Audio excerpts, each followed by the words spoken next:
Sinunog ng PIDEA ang nakumpiskang mahigit 2 toneladang ilegal na droga.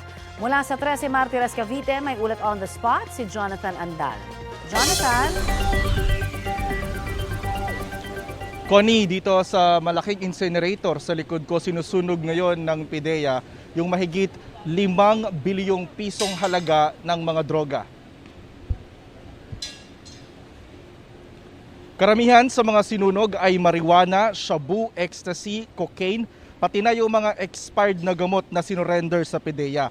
2,227 kilos o mahigit 2 tonelada lahat ito. Pero may naiwan pang mahigit 1 toneladang droga sa poder ng PIDEA dahil ebidensya ang mga yon sa mga gumugulong pang kaso at naghihintay pa ng utos ng korte para ma-dispose. Sabi ng PIDEA, pinapakita nila ang pagsunog sa mga droga para patunayang hindi nila nire-recycle o binabalik sa lansangan ang mga nakukumpiska nilang droga. Sabi naman ng Dangerous Drugs Board, kumaunti na ang gumagamit ng droga ngayong Marcos administration kumpara noong Duterte administration. Batay raw sa ginawa nilang National Household Survey, bumaba ng 16% ang drug users noong 2023 kumpara noong 2019.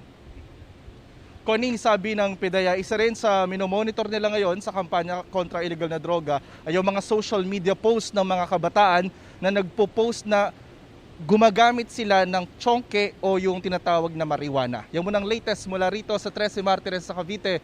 Balik sa iyo, Connie. Maraming salamat, Jonathan Andal.